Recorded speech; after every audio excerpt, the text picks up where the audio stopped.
Diputados aprobaron nueva institucionalidad del Sistema Estadístico Nacional. Presidente de la Cámara se reúne con máximas autoridades evangélicas. Comisión de Hacienda aprobó el proyecto de ley que crea un mecanismo de estabilización del precio del cobre para la pequeña minería. Piden explicaciones al gobierno por no sumarse a declaración internacional que exige respeto a los derechos humanos en Venezuela.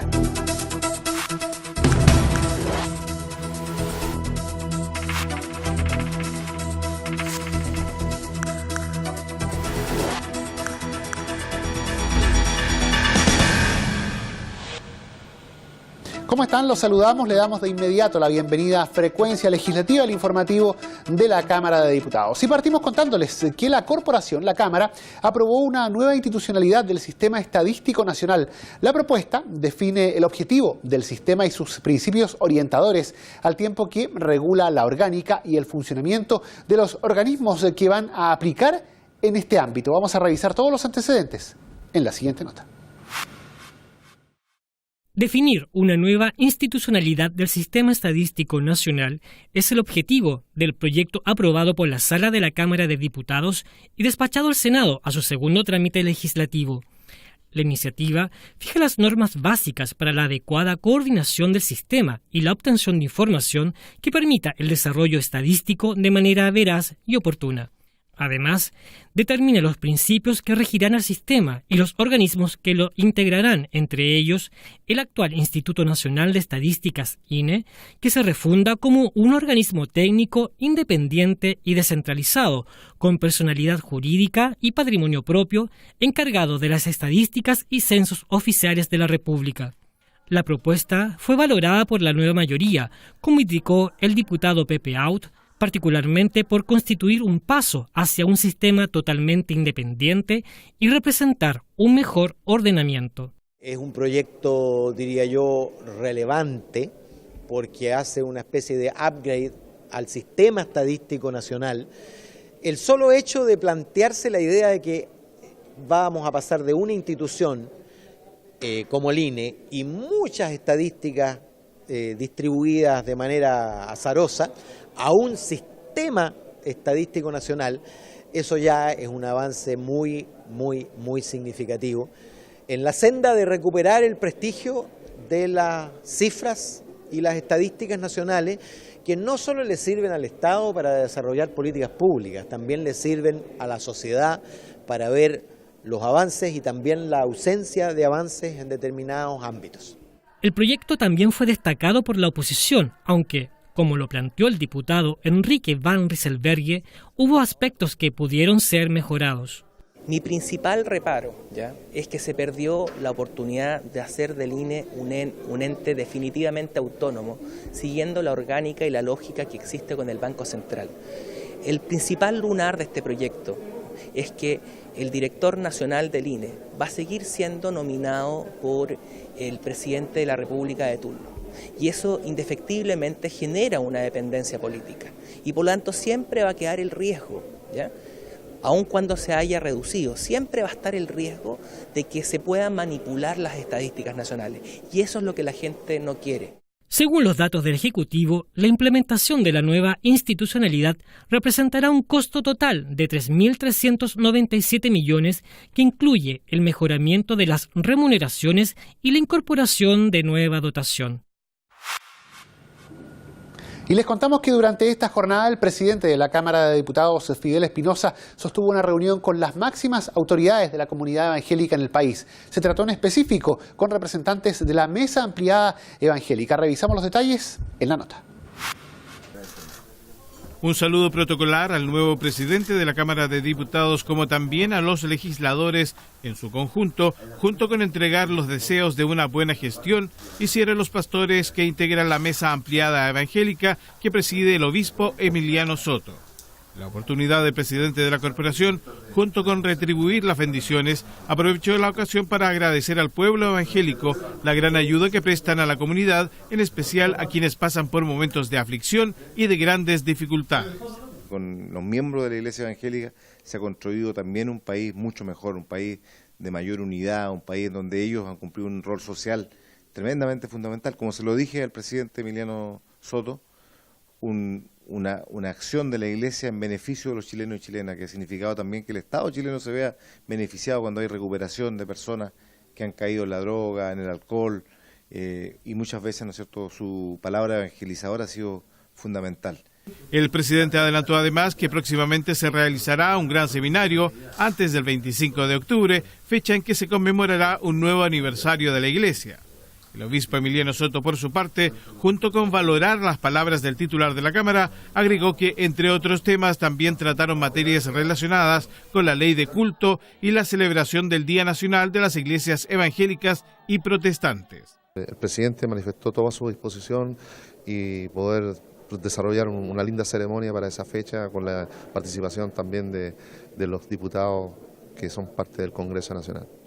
Finalmente, el obispo Soto concluyó diciendo que este año se realizará una ceremonia muy especial, dado que se celebrarán 500 años desde que el monje alemán Martín Lutero, en 1517, clavó en la iglesia del Palacio de Wittenberg las 95 tesis que iniciaron la Reforma Protestante.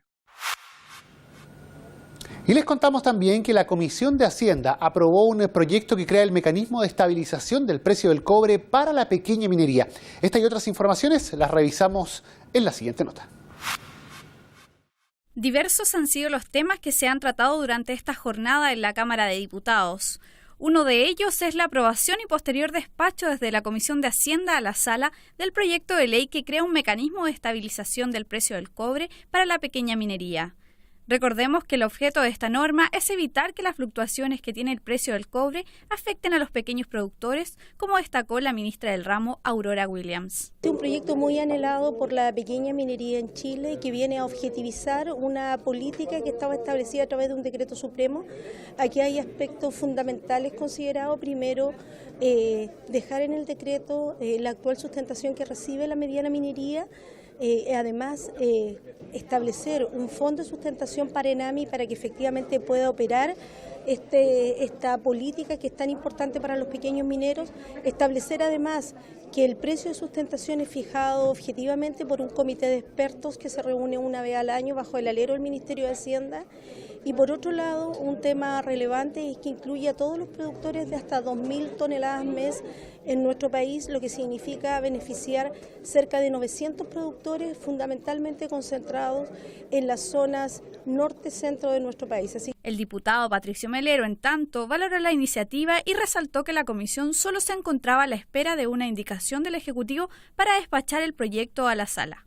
La verdad que eran precisiones respecto a los montos de toneladas máximas que se van a permitir para calificar como pequeño minero, los plazos, el carácter de este fondo de estabilización del cobre para la pequeña minería, que lo que busca es evitar que las fluctuaciones que tiene el precio del cobre afecte a los pequeños productores. Así como existe un fondo de estabilización para la gasolina, a objeto de no afectar a los automovilistas, este es un fondo de estabilización que parte con una base de 50 millones de dólares, pero se puede aumentar según cómo se comporte la economía del país. Y en otras materias, comentarles que preocupación ha manifestado el diputado Osvaldo Urrutia tras la seguidilla de enfrentamientos y homicidios ocurridos los últimos días en las ciudades de Valparaíso y Viña del Mar, que se suman a los registrados en Olmué y Villa Alemana y que a juicio del parlamentario podrían responder a una disputa por territorios.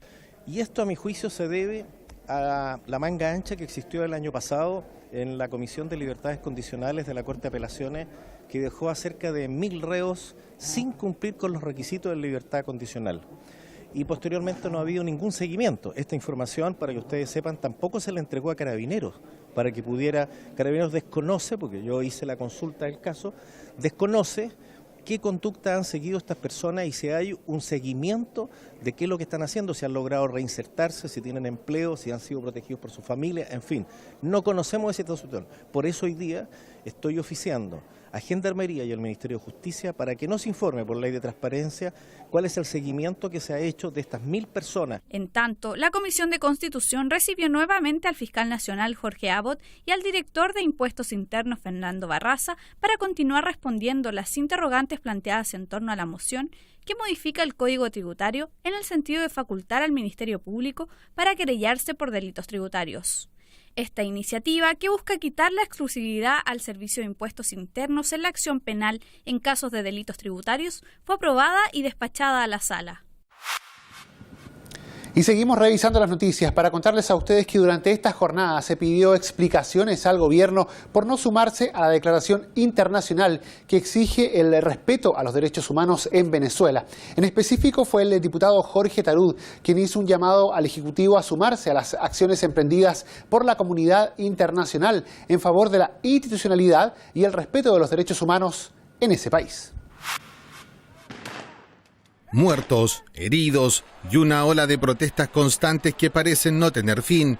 Es el triste escenario de una situación política en Venezuela que preocupa a diputados de distintas bancadas. Uno de ellos es el parlamentario de la Comisión de Relaciones Exteriores, Jorge Tarud, del PPD, quien hizo un llamado al gobierno a tomar acciones concretas ante los hechos que ocurren en Venezuela, medidas entre las que destaca el mantener en nuestro país al embajador de Chile en Venezuela. El gobierno no tiene ninguna intención en que el embajador vuelva mientras la situación en Venezuela no esté absolutamente clara, en donde el Parlamento recupere sus plenos poderes, en donde se convoque a una elección pronto. El diputado Tarud resaltó que esta acción ha sido la correcta, no obstante estima que el gobierno y el canciller no debieron restarse de una declaración conjunta de 8 naciones que pedían el respeto de los derechos humanos en Venezuela. Yo le pido explicaciones al gobierno y al canciller. ¿Por qué razón la declaración de 8 países latinoamericanos, entre ellos Brasil y Argentina, en donde se exige al gobierno de Maduro el respeto a los derechos humanos, Chile no la suscribió? Yo quiero explicaciones claras y concretas del por qué. Chile tiene que levantar su voz. El parlamentario del PPD indicó que Chile tiene una deuda pendiente en esta materia con la comunidad internacional, deuda que también es con el pueblo venezolano, que siempre ha sido solidario con nuestro país, señaló.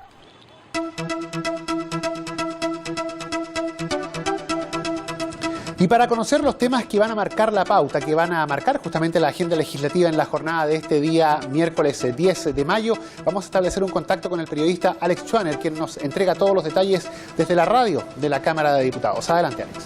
15 son las comisiones legislativas citadas para este miércoles 10 de mayo, donde destacamos la presencia de la ministra de Minería, Aurora Williams, y los representantes de las asociaciones mineras de Chile, quienes presentarán ante los integrantes de la Comisión del Ramo el nuevo reglamento de seguridad minera. El recurso y manejo por parte de los pescadores artesanales de la jibia en el sur de nuestro país será el primer tema que abordará la Comisión de Pesca. Posteriormente recibirá a los directores de Sernapesca, tanto al nacional como al regional de Valparaíso, para conocer y comentar las acciones adoptadas tras el informe de auditoría de la Contraloría General de la República de diciembre de 2015. Los integrantes de la Comisión Investigadora Bancart recibirán al ministro Nicolás Eizaguirre, quien expondrá al tenor de la materia contenida en el mandato. Para avanzar en el análisis de la implementación del Banco Unificado de Datos, los diputados de la Comisión de Seguridad Ciudadana invitaron al fiscal nacional del Ministerio Público, Jorge Abbott. También recibirán al subsecretario de Prevención del Delito, Óscar Carrasco, para que se refiera al informe de la última encuesta nacional urbana de seguridad ciudadana. Los integrantes de la Comisión de Familia comenzarán a discutir la incorporación de una medida cautelar especial en favor de las víctimas de violencia intrafamiliar, además de facultar al tribunal, en casos calificados, a controlar su cumplimiento por medio del monitoreo telemático. A esta sesión están invitados el ministro de Justicia y jueces de familia. La Comisión de Recursos Hídricos y Desertificación analizará junto al ministro de Hacienda, Rodrigo Valdés, los litigios que mantiene impuestos internos con la empresa de servicios sanitarios de Maipú tras el cobro de una cuantiosa suma por concepto de impuesto de primera categoría. También asistirá el ministro de Obras Públicas, Alberto Undurraga, para exponer la política que hace frente a las deficiencias en la prestación del servicio por parte de algunas empresas sanitarias y los planes orientados a dotar a los organismos pertinentes de las atribuciones que permitan decretar la caducidad de las concesiones en los casos más graves. Y finalmente los diputados comenzarán la discusión general del proyecto que norma el servicio de recolección y disposición de aguas grises. Para más información sobre las actividades de estas y otras comisiones, los invitamos a que visiten nuestras plataformas web, donde encontrarán toda la información que usted necesita. Adelante, Guillermo, con más informaciones desde los estudios en Frecuencia Legislativa. Perfecto, muchas gracias, Alex. Y nosotros de esta forma ponemos término a la presente entrega noticiosa acá en Frecuencia Legislativa, invitándolos como siempre, como es habitual, a seguir en nuestra sintonía y a informarse continuamente en cada una de nuestras distintas plataformas. Que tenga una excelente jornada.